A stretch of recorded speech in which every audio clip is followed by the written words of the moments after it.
জঙ্গি মব সন্ত্রাসের জনক, অবৈধ অসাংবিধানিকভাবে ক্ষমতা দখলকারী, অর্থ ক্ষমতালোভী ফ্যাসিস্ট ইউনূসের পদত্যাগ, অবৈধ আইসিটি আদালতে জাতির পিতা বঙ্গবন্ধু শেখ মুজিবুর রহমানের সুযোগ্য কন্যা মাননীয় প্রধানমন্ত্রী দেশরত্ন শেখ হাসিনার বিরুদ্ধে দায়েরকৃত সকল মিথ্যা মামলা প্রত্যাহার ও সকল রাজবন্দীদের মুক্তির দাবিতে 10, 11, 12 এবং 13 এই 4 দিন ব্যাপী এদেশের গণমানুষের প্রাণপ্রিয় দল বাংলাদেশ আওয়ামী লীগ মাননীয় নেত্রী প্রধানমন্ত্রী শেখ হাসিনা কর্মসূচি ঘোষণা করেছেন। 10, 11, 12 এবং 13 সারা বাংলাদেশের সকল জেলা এবং উপজেলায় প্রতিবাদ এবং বিক্ষোভ অনুষ্ঠিত হচ্ছে এবং হবে। 13 তারিখ সকাল থেকে সন্ধ্যা পর্যন্ত ঢাকা মহানগরীতে লকডাউন পালন করুন। এই লকডাউনে গাড়ি ঘোড়া যানবাহন, অফিস আদালত, শিক্ষা প্রতিষ্ঠান, কল কারখানা সব বন্ধ রেখে এই অবৈধ জঙ্গি ইউনূস সরকারের বিরুদ্ধে আপনারা অনাস্থা জ্ঞাপন করুন।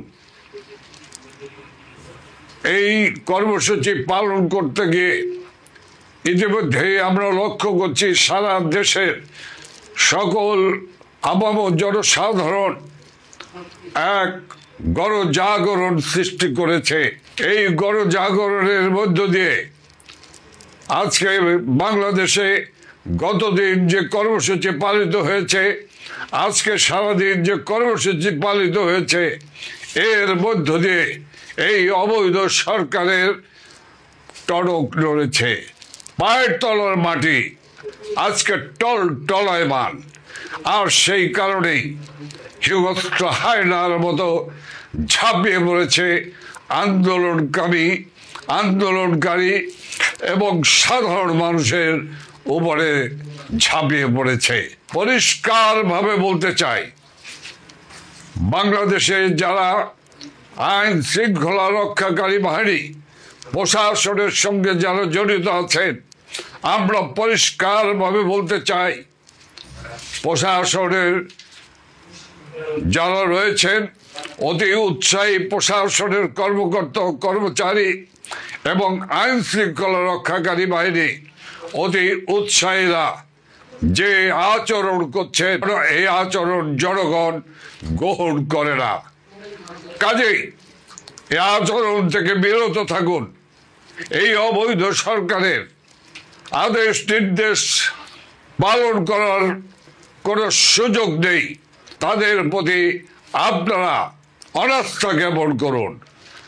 আপনাদের মনে রাখতে হবে, আইন শৃঙ্খলা রক্ষাকারী বাহিনী, বিশেষ করে আমার পুলিশ ভাইয়েরা, আনসার ভাইয়েরা, আপনাদেরকে মনে রাখতে হবে, এই সরকার ক্ষমতা দখল করার জন্য আপনাদের 3208 জন পুলিশ সদস্যকে নির্মম নিষ্ঠুরভাবে হত্যা করেছে।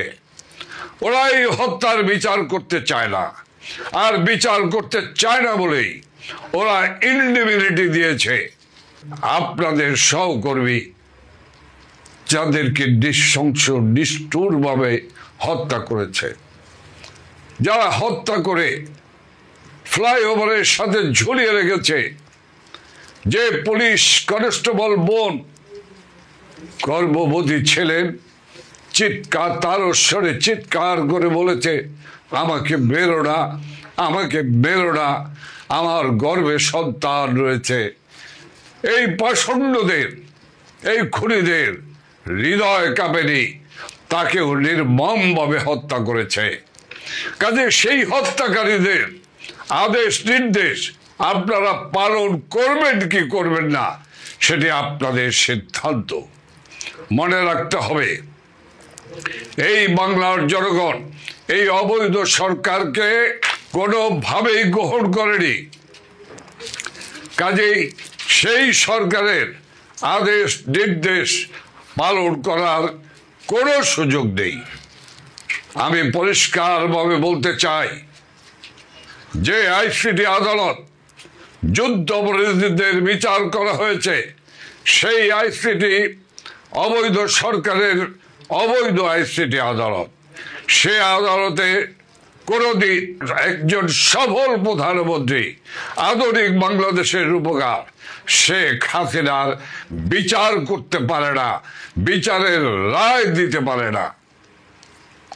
বিচার করবে বাংলার জনগণ। বিচারের আদালত হলো বাংলার জনগণ এবং দেশে একটি দল নিরপেক্ষ তত্ত্বাবধায়ক সরকারের অধীনে একটি নির্বাচনী হলো বিচারের মাপকাঠি। আমি পরিষ্কারভাবে বলতে চাই, এই আইসিটি আদালতকে যেভাবে ব্যবহার করা হচ্ছে প্রতিপক্ষকে ধ্বংস করার কাজে, এই আইসিটি আদালতে যে আইসিটি আদালতে যুদ্ধ অপরাধীদের বিচার করা হয়েছে, কাজেই ওই আদালতে স্বাধীনতা সার্বভৌমত্ব রক্ষাকারী সশস্ত্র বাহিনীর সদস্যদের বিচার হতে পারে না। সেনাবাহিনীর কোনো সদস্য ওই কোর্টে হাজিরা দেবে না। বাংলাদেশের আইসিটি আদালত এই মুহূর্তে বন্ধ করতে হবে। সকল রাজবন্দী সহ সেনাবাহিনীর সকল সদস্যদের মুক্তি দিতেই হবে।